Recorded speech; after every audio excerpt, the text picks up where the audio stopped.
णमो सिद्धाणं णमो आयरीयाणं णमो छायाणं णमो लोये सवसाहुणं करके पराजय मोह का जो सर्वथा कृत कृत हैं मद मोह मत सरता रहित अविचल अमर अज नित्य है। दिखता चराचर वेश सब जिनके अलौकिक ज्ञान में हो लीन मेरा चेत उन श्री वीर प्रभु के ध्यान में। हे सरस्वती भक्ति से मैं तेरी करूं आराधना, तू है हृदय का मंत्र में तेरी करूं नित साधना। तेरी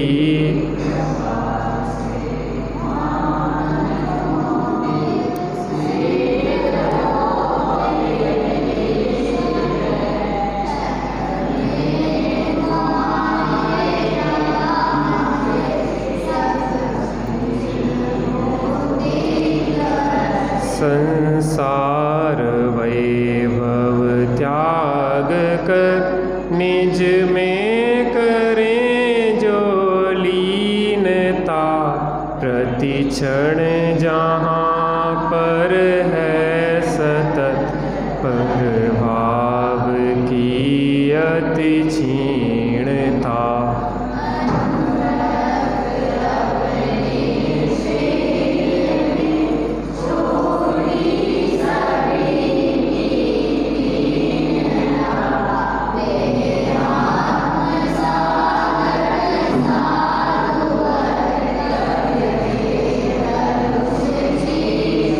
आचार्य श्री रवि सेन ने लिख राम की अनुपम कथा, सबके लिए कर दी सरल इस भांति लिखने की प्रथा।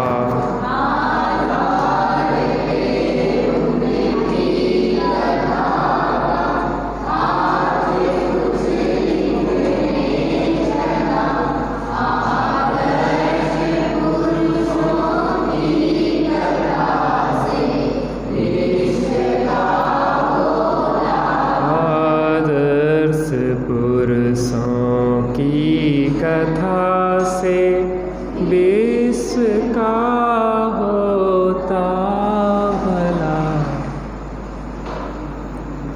विश्व का भला होगा कि हमारा भला होगा?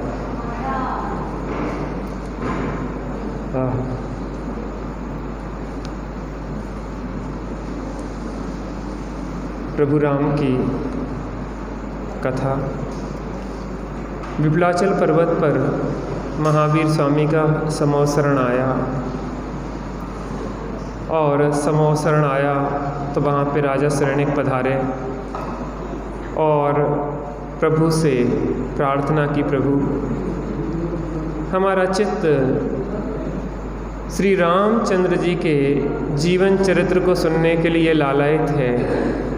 प्रभु आप हमें उनका मंगलमय जीवन चरित्र सुनाइए।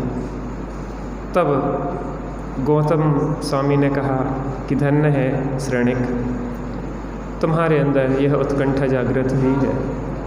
और उन्होंने श्री राम का जीवन चरित्र सुनाना प्रारंभ किया। राम कहानी सुनो जी, राम कहानी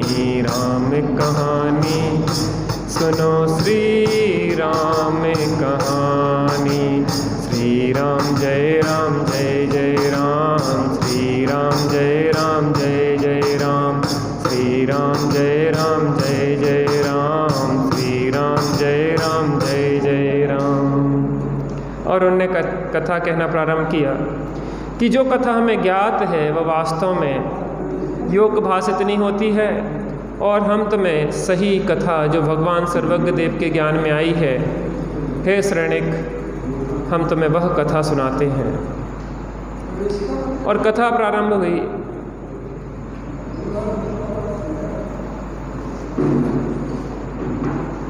कथा प्रारंभ हुई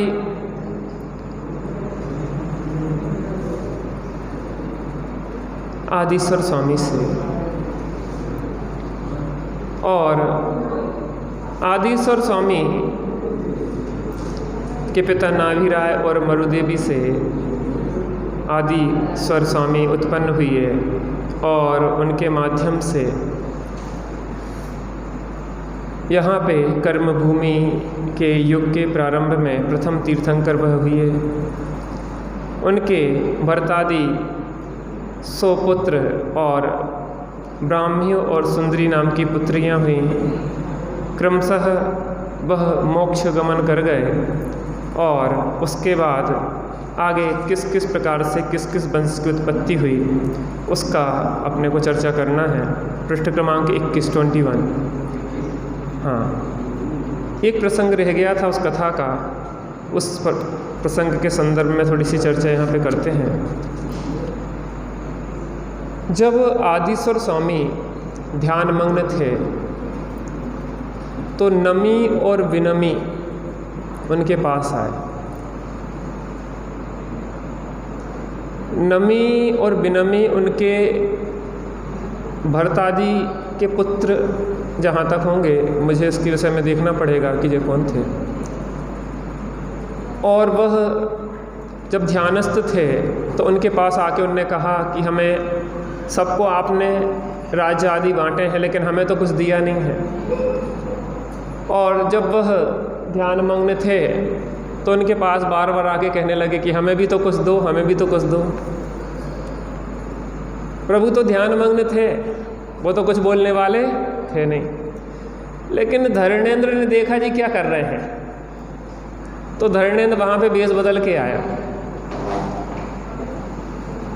धरणेंद्र वेश बदल के आया तो उसने कहा तुम ये क्या कर रहे हो? कहने हम अपना अधिकार मांग रहे हैं। क्या कर रहे हैं? हमारे दादाजी हैं। अरे अब तुम्हारे दादाजी नहीं है, वो कौन है? अब वो मुनिराज है।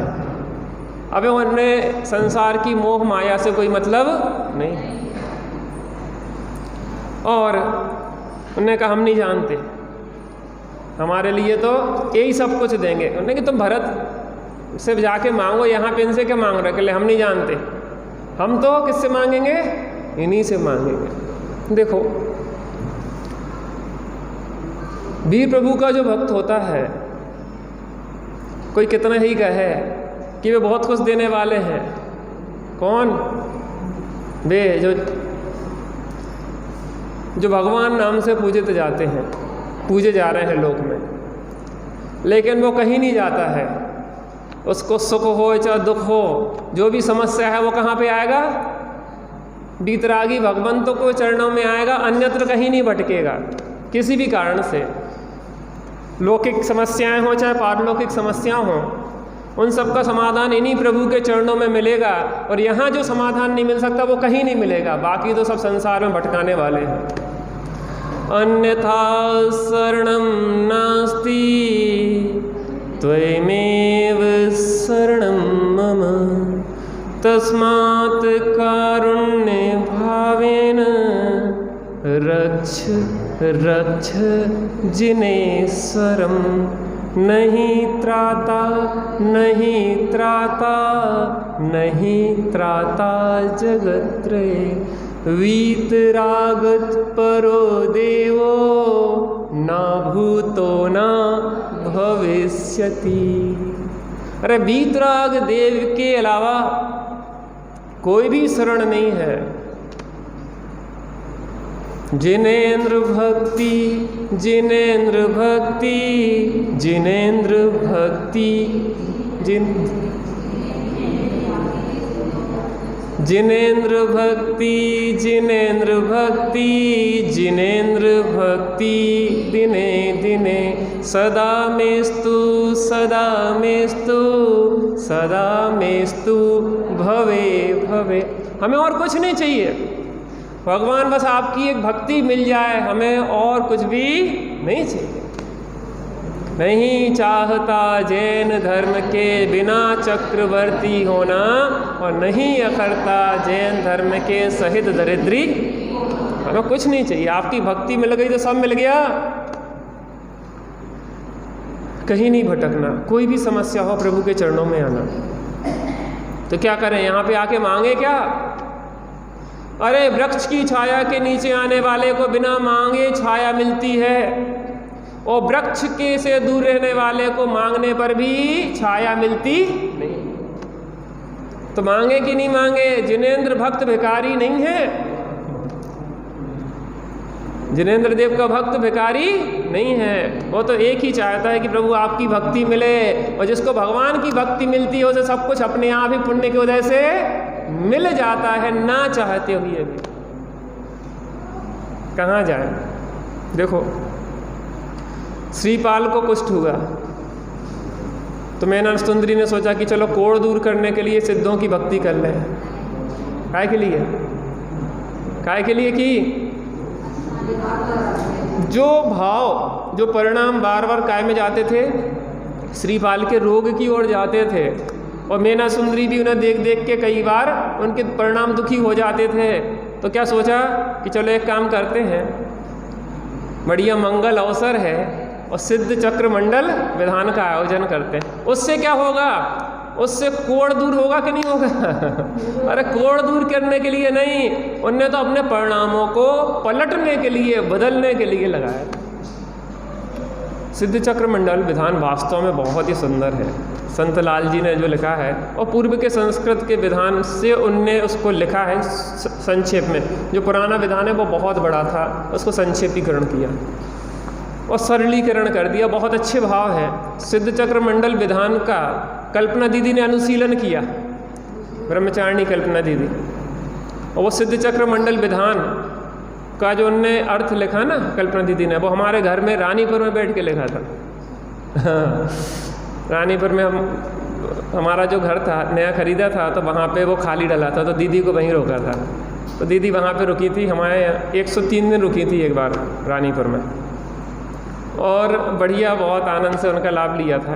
दीदी जैसी नहीं, सब विषय पे अच्छी कमांड है, और लेखन बहुत अच्छा है, बहुत गहराई से पकड़ है उनकी विषयों की, अच्छा है। कभी उन्हें बुलाना है यहाँ पे, मज़ा आएगा। विमला बेन तो हैं ही, वे अलग हैं, कल्पना दीदी अलग हैं। ब्रेन ट्यूमर है बचपन से उन्हें, कल्पना दीदी को, उसके बाद भी इतनी स्ट्रिक्ट है, बहुत सख्तचर्या।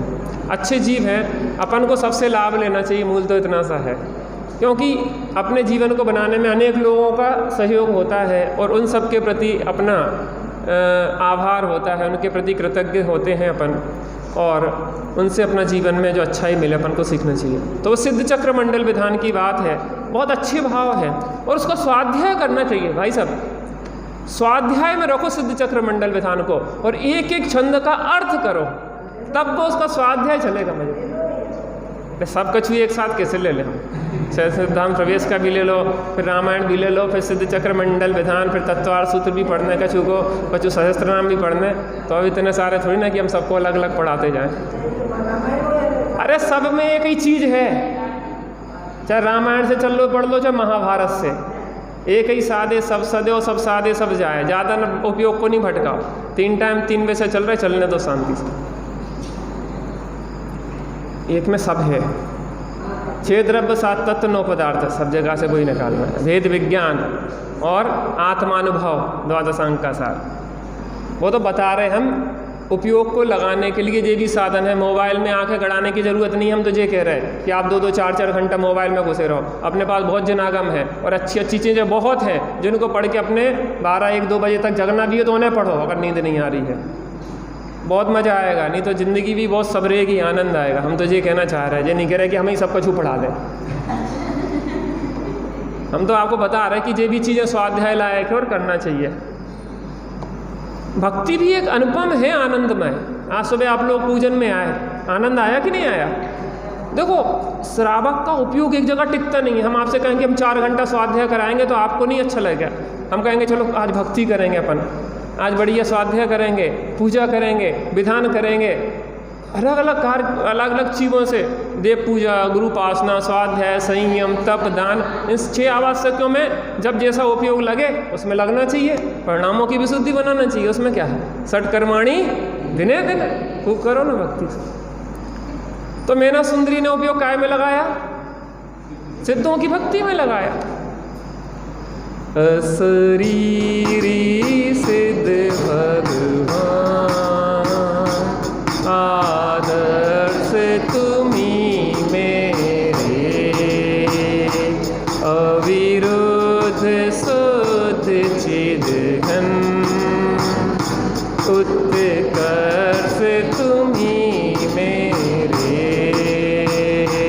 अशरीरी सिद्ध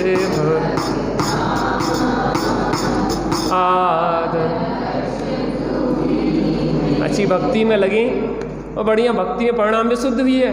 तो श्रीपाल के कर्मों, जो पाप कर्म थे ना, तो उनका घटना या पलटना मैना सुंदरी की भक्ति से हो गया ना।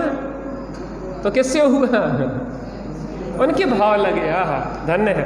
भले वो कोढ़ में, कुष्ठ में थे, वो शरीर उनका गल रहा था, लेकिन बैठे बैठे वो कितने 500 थे ना उनके मित्र, 700, और बैठे बैठे भी धन्य है प्रभु, जय हो जय हो जय हो जय हो सिद्ध भगवान।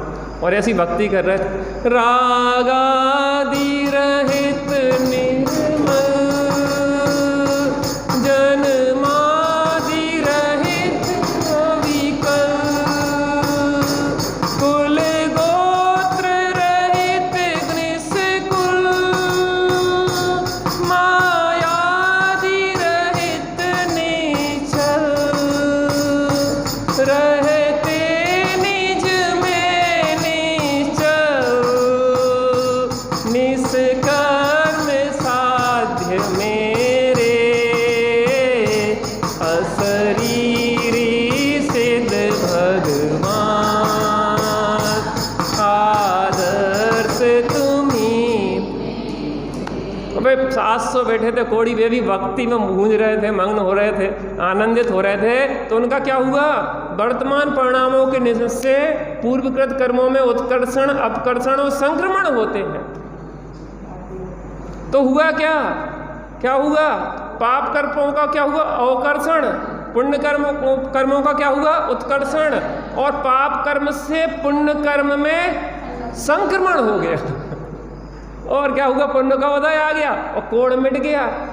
अरे मिथ्यात्व रूपी कोढ़ तो पहले ही चला गया था। वो देह को अपना मानते ही कहाँ थे। अस्थिरता जन थोड़ी सी तकलीफ, वेदना होती थी तो भेद विज्ञान से वो भी उसको दूर देखते थे। इसलिए कभी भी कोई तकलीफ आए तो कहाँ आओ? भगवान के चरणों में आओ। काय के लिए? तकलीफ मिटाने के लिए। अरे शरीर की तकलीफ से तकलीफ हमें है ही नहीं, हमें तो मानसिक तकलीफ है। शरीर में कोढ़ हो जाए तो कोढ़ से मुनिराज को तकलीफ है क्या?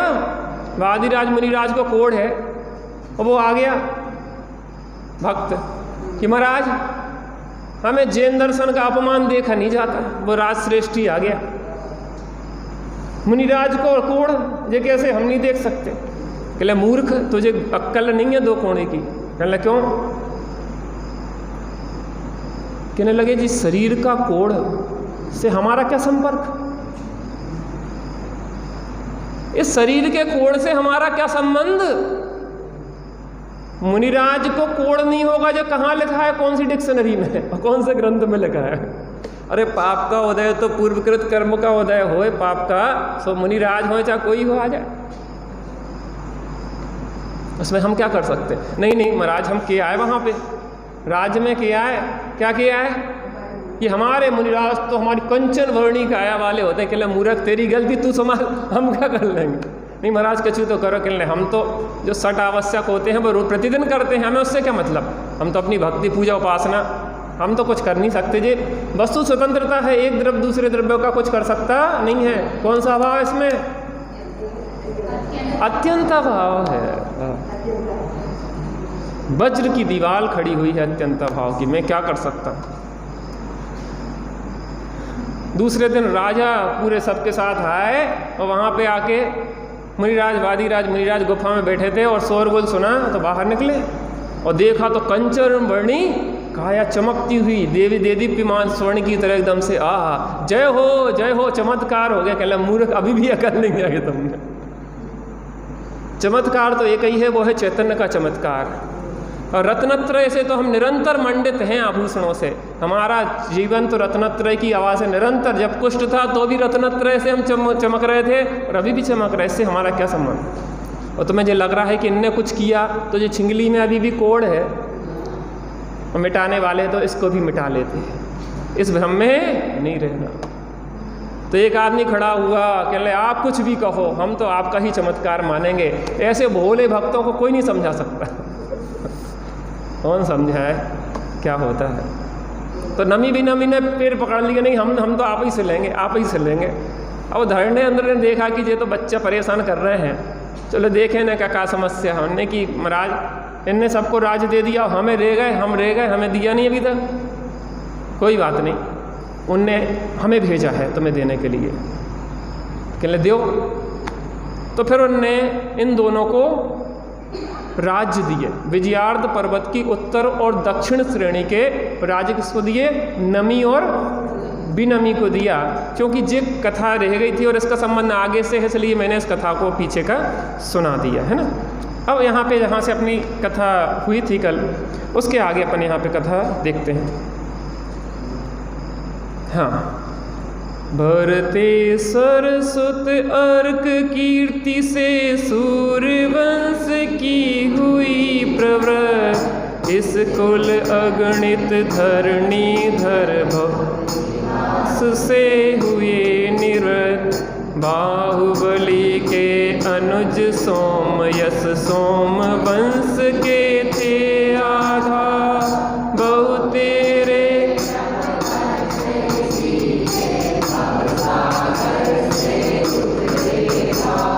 नमी चितिपति से विद्याधर कुल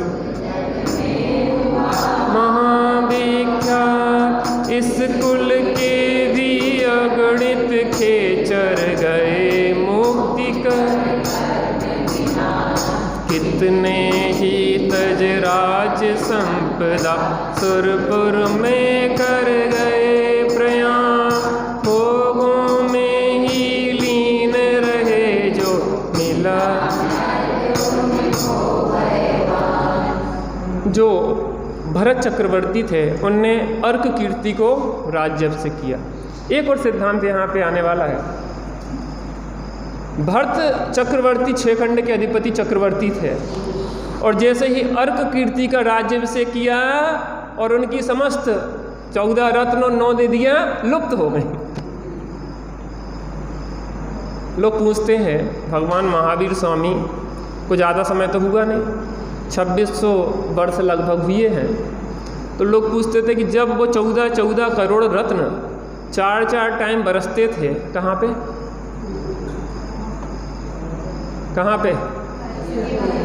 हाँ?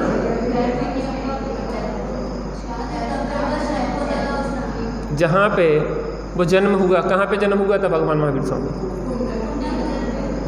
कुंडलपुर में, हाँ, वैशाली के कुंड ग्राम में, कुंडलपुर जिसको कहते हैं, वहाँ पे उनका जन्म हुआ। तो वहाँ 14 करोड़ रत्न 4 टाइम बरसे कि नहीं बरसे? कितने महीना बरसे? 15 महीने। तो कितने सारे हो गए होंगे? बहुत हो गए थे। तो कहाँ गए भाई साहब, कहाँ चले गए? अरे वो पुण्यशाली जहाँ जाते हैं उनके साथ वो निधियाँ भी विलुप्त हो जाती हैं, क्योंकि किसके पुण्य से आई थी? विश्व की सर्वोत्कृष्ट विभूति समोसरण होती है, और जहाँ समोसरण जिनके लिए निर्मित हुआ था उनके जाते से ही समोसरण भी विघटित। ऐसे जिसका पुण्य जितना होता है उसके साथ साथ उसकी विभूतियाँ चली जाती हैं। अर्क कीर्ति का जैसी राज्य से किया वो सब विभूतियाँ क्या हुई? सब चली गई। विलुप्त हो गई।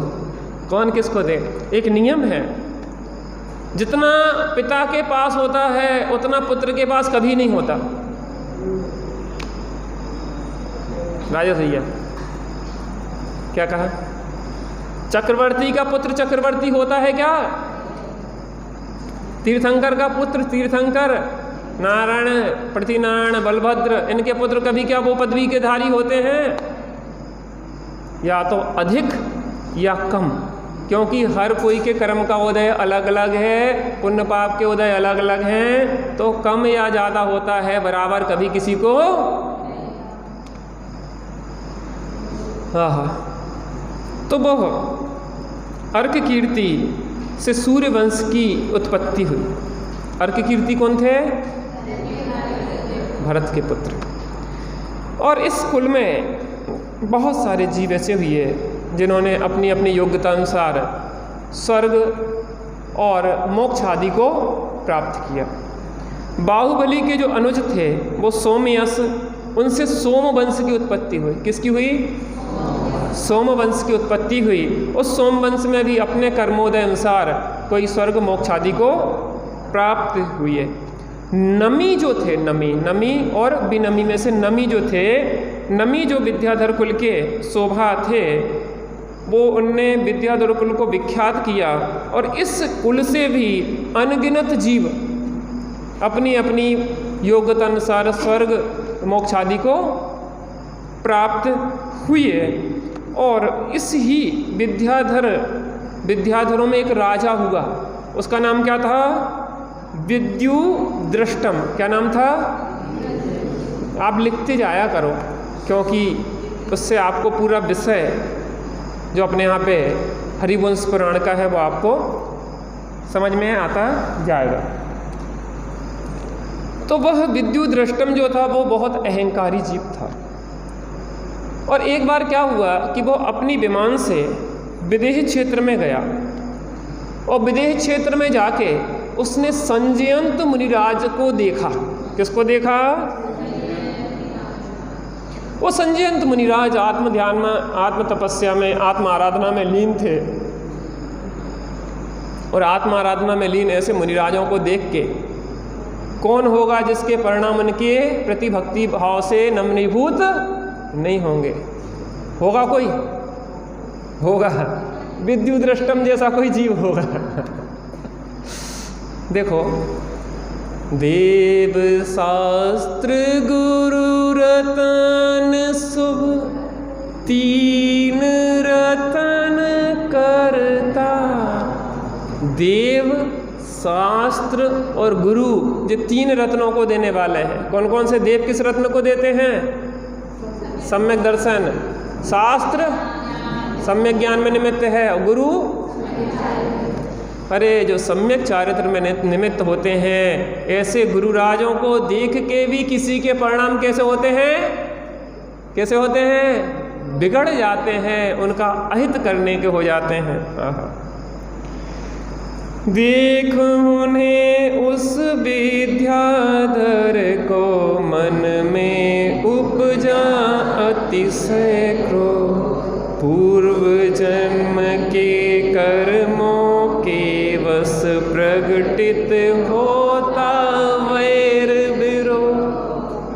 देखो, कई बार बड़ी विचित्रता लगती है, किसी का दोष देखने की इच्छा नहीं होती। हमें जो भी मिला है वो हमारे ही कर्मों के अनुसार मिला है। अपन को विद्युद्रष्टम ऐसा लग रहा है कि ये कितना बुरा है, लेकिन क्या संजयंत मुनिराज की कोई गलती नहीं होगी?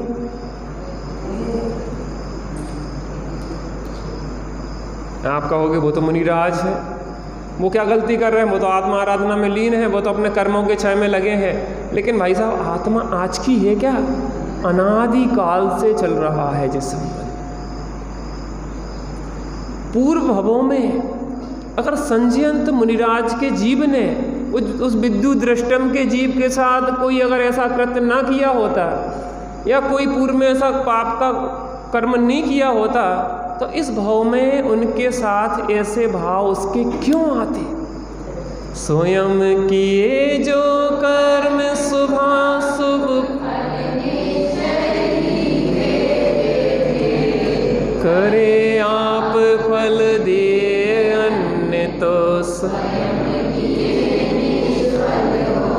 अपने कर्म सिवाय जीव को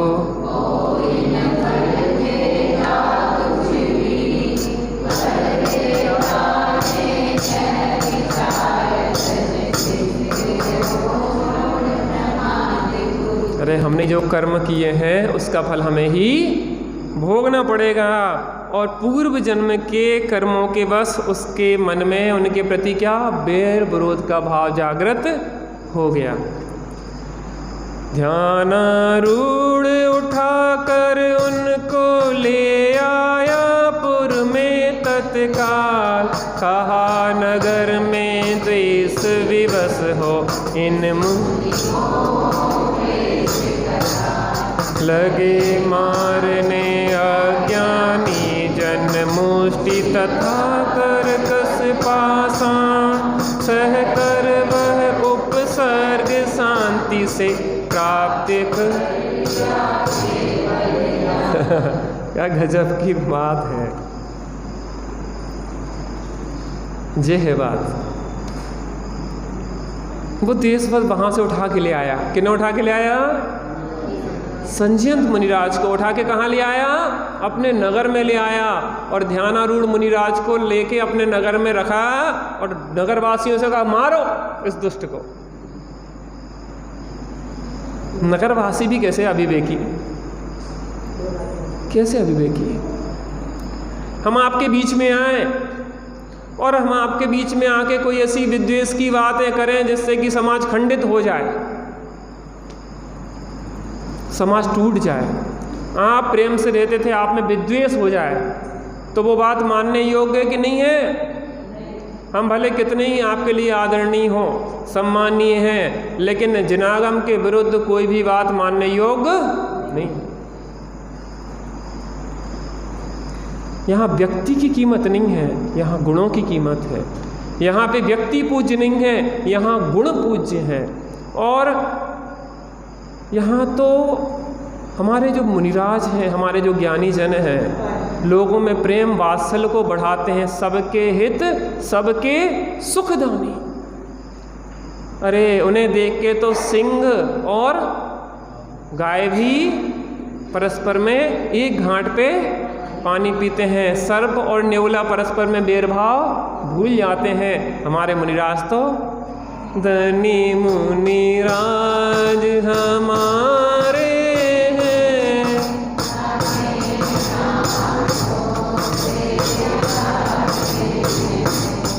धन्य मुनिराज हमारे हैं, हमें प्राणों से प्यारे हैं। हमारे लिए महामुनिराज धन्य है, हमारे लिए प्राणों से प्यारे हैं। धन्य मुनिराज की जीवन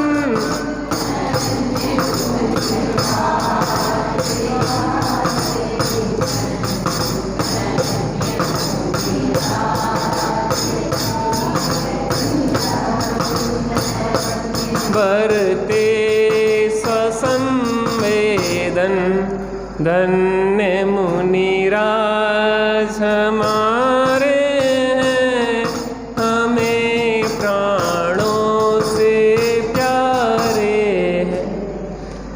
अरे कोई कुछ भी कहे, ऐसे मानने लायक नहीं है। अगर योग्य है, जिनागम के अनुकूल है, वो हमारे लिए मान्य है, और जिनागम के प्रतिकूल है तो कोई भी बात मानने योग्य, चाहे वह कोई भी हो। आहा,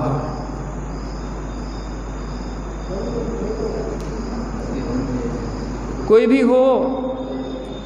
समस्या क्या आ जाती? पंखा काय के लिए चला रहे हैं? किसको यहाँ पे चला रहे हैं? कीड़ों के लिए? बंद कर दे भैया यार, क्या परेशान। बैठ जा, डिस्टर्बेंस होता है। तुम तो बैठो, तुम्हें पंखा चाहिए? इन लोगों की ज़रूरत तो देख लो, देख लो क्या है तुम्हारी से। हमें तो नहीं चला देते से कौन सी हवा आ रही तुम लोगों को। ये देख के देखो ना पंखा का समस्या क्या कह रहे हैं। पता हम कहाँ, जहाँ हमारा उपयोग यहाँ लगा हो ना, तो आपको गर्मी सर्दी का पता ही नहीं पड़ेगा। अरे मुनिराज का तो स्वरूप में उपयोग लगा रहता है, तो उपसर्ग परिसर का पता नहीं पड़ता। शरीर काट तो छाड़ तो पता नहीं पड़ता। और आपको गर्मी का पता पड़ रहा है, इसका मतलब ये है कि उपयोग यहाँ पे कम लगा है। जितना लगा है उतना पता नहीं पड़ रहा है, लेकिन जितना वहाँ चला जाता है तो फिर पता पड़ने लग जाता है। ऐसे मुनिराज स्वरूप में रहते हैं तो पता नहीं पड़ता, और स्वरूप से बाहर निकलते तो ज्ञान तो होता है कि कुछ हो रहा है, लेकिन ये नहीं होता है कि हमें हो रहा है। कोई कुछ भी कहने लग जाए, बातों में आवे न जग की कदापि, चमत्कार लख कर नहीं मूढ़ होवे, अरे पर की निंदा प्रशंसा स्वयं की, करके समय शक्ति बुद्धि न खोवे। किसी की भी बातों में ज्ञानी जन आते और उस विद्युत दृष्टम की बातों में नगरजन आ गए और महामुनिराज पे घोर उपसर्ग करने लगे, पत्थर से मारने लगे, तमाम प्रकार से उनके ऊपर बहुत घनघोर उपसर्ग किया, दुर्वचन कहने लगे। और ऐसे दुष्कृत करके मुनिराज का तो कुछ नहीं बिगाड़ पाए, लेकिन अपने लिए ऐसे कर्मों को बांध लिया कि जिनका भोग बिना खिरना मुश्किल है। नरक निगोद के लिए उन्होंने तैयारी कर ली। मुनिराज का क्या करेंगे?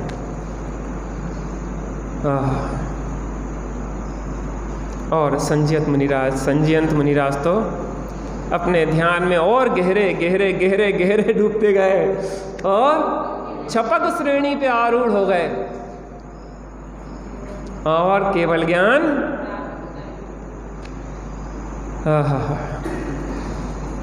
बोलो संजयंत भगवंत की। शोभे समवसरण सुख का, प्रभु का समवसरण सुखकार। शोभे समवसरण सुख का, प्रभु का समवसरण सुख का। अंतर्मुख जिन राज विराजे, अपने ही आधार। मानो कहते वे सबसे आत्म शरण सुखकार। शोभे समवसरण सुखकार, प्रभु का समवसरण। ऐसा प्रभु का समवसरण सुखकार शोभायमान हो रहा था। उसके बाद क्या होता है देखते हैं। उसी समय उन्हीं मुनिवर के तट बंद,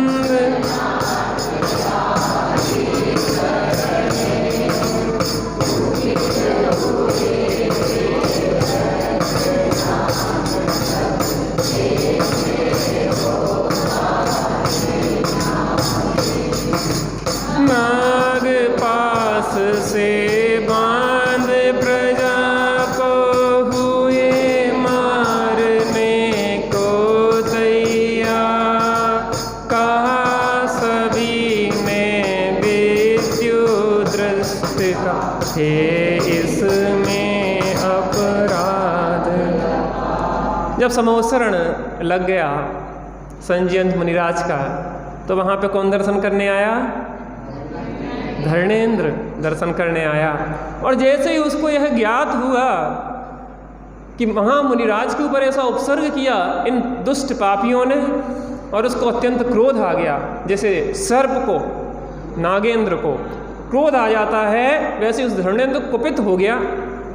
कैसे नगरजन मूर्ख है, कैसा उपसर्ग किया, और सबको उन्होंने नागपाश में बांध दिया। दुष्टों, एक को भी जिंदा नहीं छोड़ूंगा, सबको मार डालूंगा। सब ने हाथ जोड़ के कहा, प्रभु क्षमा करो, क्षमा करो, हमारी गलती नहीं है। गलती किसकी है? विद्युत दृष्टम की गलती है। कहला मूर्ख, तुम्हारी अकल कहाँ चली गई थी? पता,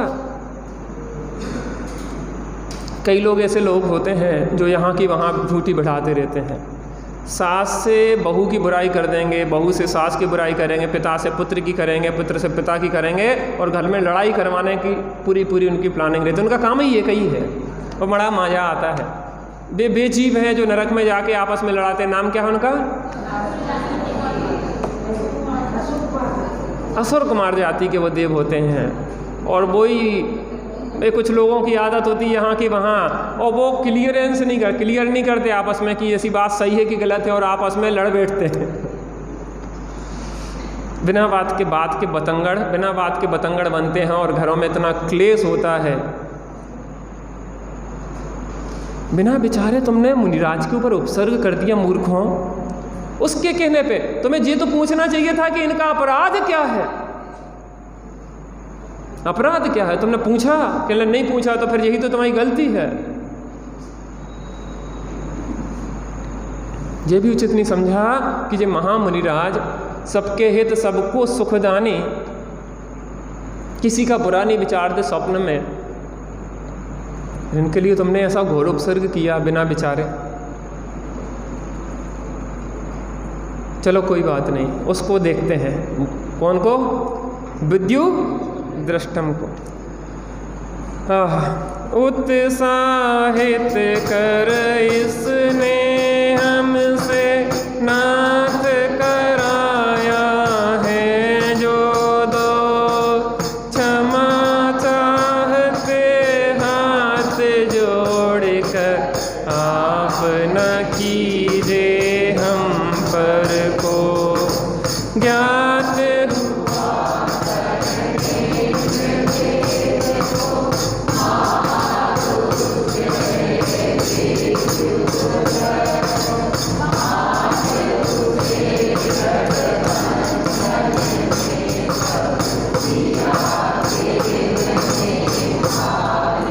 जैसे ही धर्मेंद्र को पता पड़ा कि वो विद्युत दृष्टि जो दृष्टम है ना, वो अपराधी है, पकड़ के ले आओ और उसको बांधा नाक पास में। कहले दुष्ट तूने ऐसे काम किए, लगाओ मार उसमें। तो लगी खूब मार उसमें। उसको अनेक प्रकार से प्रताड़ित किया। उसको जिंदा मारने ही वाले थे तो देवलोग आए कि स्वामी जी क्या कर रहे हैं, बहुत हो गई, खूब पिटाई हो गई इसकी, अब थोड़ा उसको रहने दो, आगे क्या होता है। कहा अन्य देवों ने सभी ने देव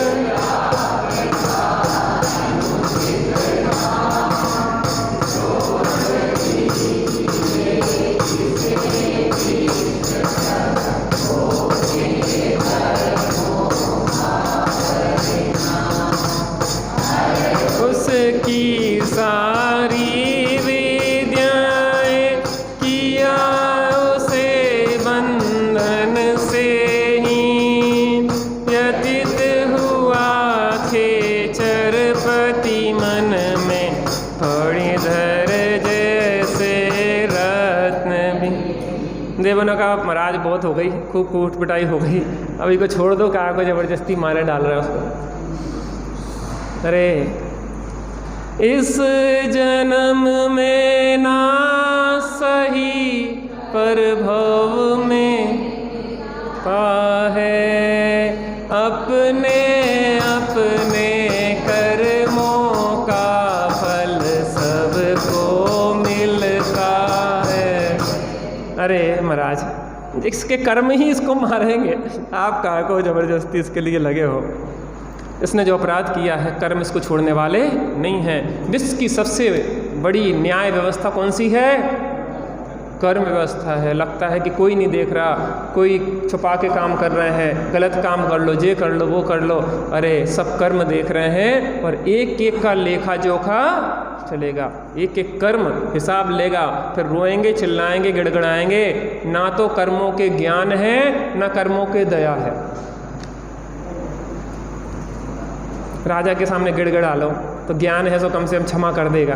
धर्मेंद्र ने क्षमा ही तो कर दिया, लेकिन कर्मों के पास गिड़गिड़ाओ कि छोड़ दो महाराज तो वो सुनने वाला नहीं है। वो कहता है हमारी बुद्धि नहीं है, ज्ञान नहीं है, हम तो न्याय व्यवस्था जानते हैं। एक बात बताओ,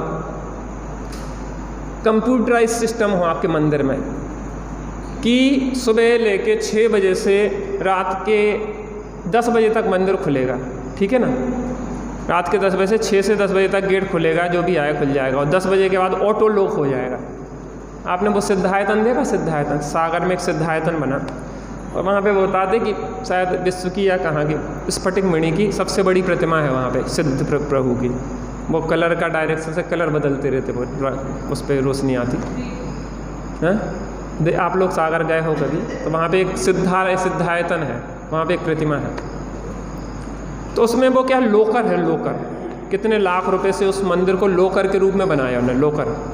तो उसका टाइमिंग है फिक्स सेट, आपकी बंद करने से चालू करने से नहीं होता, वो तो ऑटोमेटिक उसका टाइम हुआ वो लॉक हो जाएगा, फिर खोलने से तुम कितने प्रयत्न करो तुम्हारे पास नहीं है। वो कंपनी से सिस्टम है उसका पूरा, वो कंपनी से ऑटो लॉक हो जाता है। और उसकी कंक्रीट कितनी दीवारें कि उसमें कैसी वो ड्रिल वगैरह से उसको किया जाए तो 7-8 घंटे में छेद हो पाएगा उसमें। उसको इस तरीके से उस पूरी बनाया गया उस मंदिर को, उसका सेटिंग ऐसी है कि वो चोरी कर पाना उसमें आसान नहीं होगा इस तरीके से, क्योंकि बहुत कीमती है वो प्रतिमा। तो कर्मों की ये जो ऑटोमेटिक सिस्टम है, वहाँ पे कौन सुन रहा? गेट लग गए सो लग गए। अब तुम कितनी मूड मारो, प्रधानमंत्री आ जाए, चाहे राष्ट्रपति आ जाए, चाहे जिसने लगवाया है वो ही आ जाए, अब वो तो लोक हो गया, तो फिर खुलना उसका। ऐसी कर्मों के ना ज्ञान है ना कर्मों के दया। इसलिए स्वामी ये कर्म इनसे निपट लेंगे, आप काय को छोड़ो, बहुत हो गई कूट पिटाई। तो उन्होंने कहा ठीक है एक काम करो, इसको जैसे जो सर्प है, मणियुक्त सर्प है, उसका मणि छिन जाए तो सर्प कैसा हो जाता है? शोभा से विहीन हो जाता है। ऐसी विद्याधर वही कहलाते हैं जिनके पास विद्याएं होती हैं। कौन कहलाते हैं? विद्याधर है, जिनके पास अनेक प्रकार की विद्याएं होती हैं। वो विद्याधर की अगर विद्या छिन जाए तो ऐसा होता है कि जैसे उसमें अब कुछ बचा ही, जैसे ज्ञानी की भाव विशुद्धि चली जाए, उसका सम्यक रत्नत्रय चला जाए, तो वो समझता है कि अब जो मृतक कलेवर ढो रहे हैं और कुछ नहीं है, क्योंकि हमारी भाव विशुद्धि, हमारी जो आराधना है वही हमारा सब कुछ है। बाकी इस जीवन में रहा क्या है अगर आराधना नहीं रही? साधक निरंतर सतत जागृत रहता है कि हमारी आराधना न छूटे, भले प्राण छूट जाए। उपसर्गे दुर्भिक्षे जरसी रुजायाम चा निह प्रतिकारे धर्माय तनु विमोच माहु संलेखना मार्या। आर्य पुरुष जो होते हैं ऐसी स्थिति प्राप्त होती है कि यहाँ एक तरफ तो धर्म है और एक तरफ तन है, तो तन तज देते किंतु न तजते अपनी ध्यान पवित्रता, अपनी ध्यान पवित्रता नहीं छोड़ते, अपना धर्म नहीं छोड़ते और शरीर को छोड़ देते हैं। ये देह तो है चिरकाल की मुई और मेरी जिंदगानी से ये तो वैसे ही मुर्दा है, इसके चक्कर में हम धर्म क्यों खोए? कैसी भी परिस्थिति होए धर्म को नहीं छोड़ना चाहिए। छोड़ना चाहिए कि नहीं छोड़ना चाहिए? हम छोड़ेंगे कि नहीं छोड़ेंगे? एक से एक ज्ञानी हुए धर्म में, अपना जीवन ही जिनने समर्पण किया। धर्म खातिर दिए प्राण परवान की, जैन शासन ध्वजा को न गिरने दिया। जिन धर्म हमने समझा मरम, इसकी रक्षा में प्राण भी तज दिए, लेकिन धर्म ध्वजा को झुकने। कर्म निपट लेंगे स्वामी उनने कहा, तो उनने क्या किया? उनकी विद्याएं छीन ली, और विद्याएं छीन ली तो वो तड़प गया कि हमारा सब कुछ लुट गया। जैसे ज्ञानी जनों का रत्नत्रय चला जाए तो सब लुट जाता है। वो हाथ पांव पड़ने लगा, मुझे क्षमा कर दो, क्षमा कर दो, मेरी बहुत गलती हो गई, मुझे क्षमा करो, अब ऐसा दुष्कृत्य नहीं करूँगा। फिर क्या हुआ? होकर नम्र कहा उसने तब, क्षमा करे मेरा अपराध, बतलाएं सदुपाय मुझे कुछ में विद्या सा। बोले तब धरणेन्द्र शांत हो, कभी न करना ऐसा काम करने से।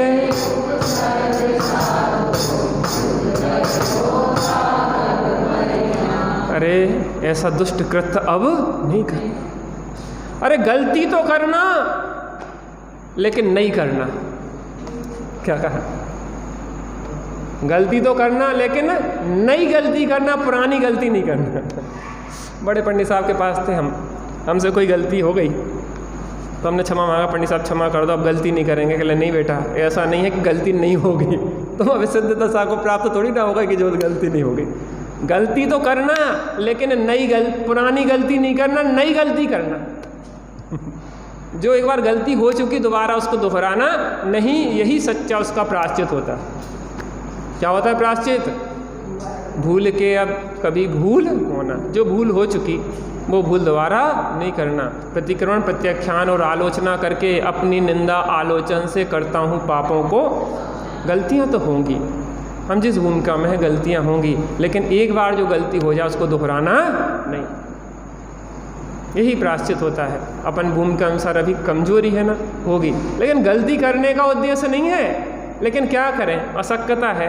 अपन नहीं चाह रहे जीवों का घात, और फिर भी घात होते ही है। घर गृहस्थी है, इसमें आरंभ सारंभ में हिंसा होती है, लेकिन हमारी भावना एक भी जीव को मारने की नहीं होना चाहिए।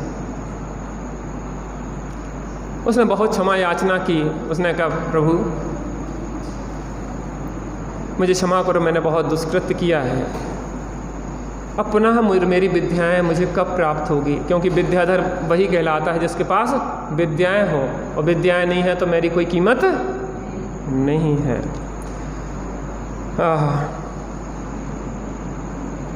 संजयंत मुनि प्रतिमा के तट रह कर करो तपादि विशेष, होगी विद्या सिद्ध तुम्हें तो देना क्यों को क्लेश।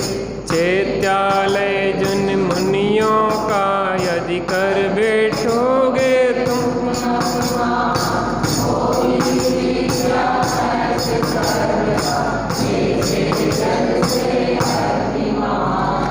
उन्होंने कहा देखो विद्या फिर से सिद्ध हो सकती है, फिर से प्राप्त हो सकती है।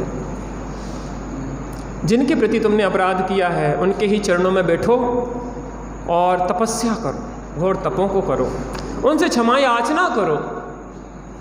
देखो एक प्रसंग याद आता है।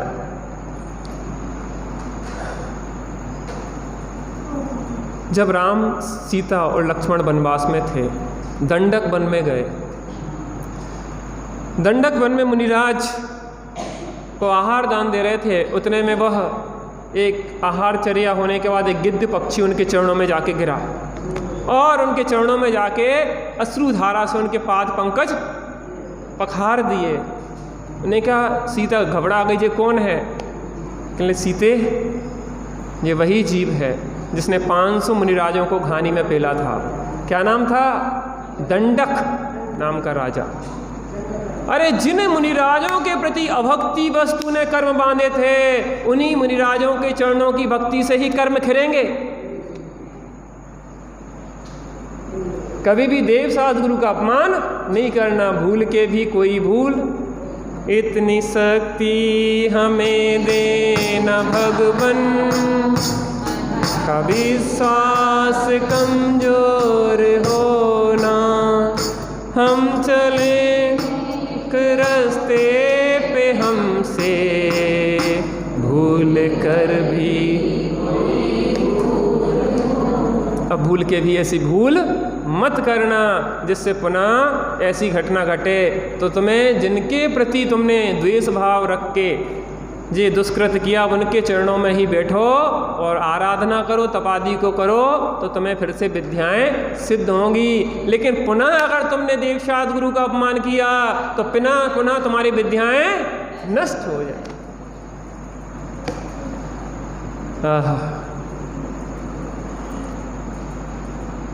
2 मिनट हैं अभी। कभी भी देव सद्गुरु के प्रति अविनय, अभक्ति, अनादर नहीं करना। कदाचित ऐसा हो सकता है कि वर्तमान में आपको वो ना दिखें, लेकिन उनका जो स्वरूप है वह सदा पूजनीय है।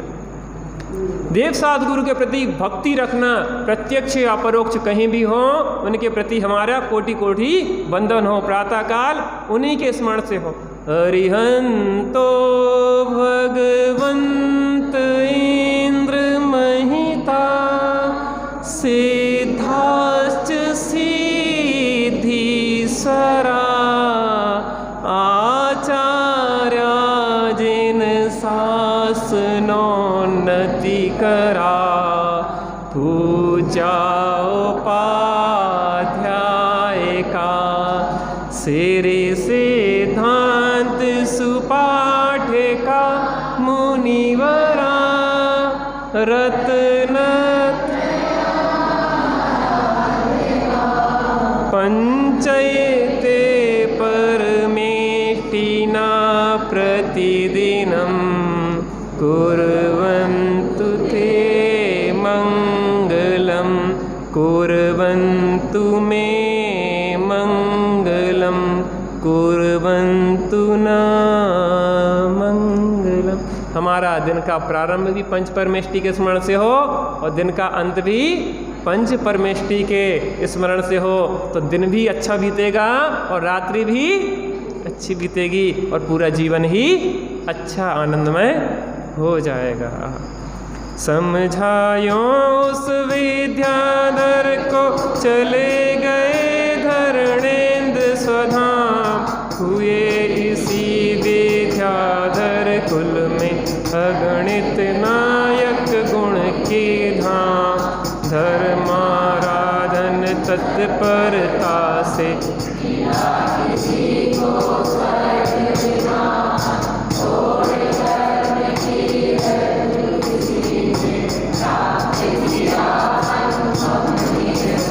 सुनो जी मंगल जैन पुराण जासो जीवन बने महान। सुनो जी मंगल जैन पुराण जासो जीवन बने।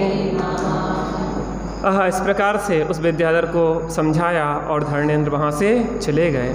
इस विद्याधर कुल में ही अनेक प्रकार के राजा महाराजा हुए जिन्होंने स्वर्ग आदि को प्राप्त किया और कर्म की जो रज्जु है, रस्सी है, उसको काट के और मुक्ति धाम को प्राप्त किए। ऐसी चर्चा आज अपनी हुई है। जो विद्याधर कुल के संबंध में यहाँ पे चर्चा हुई, किन किन से किन किन की उत्पत्ति हुई, किन किन कुलों की उत्पत्ति हुई, उन संदर्भों में चर्चा चल रही है।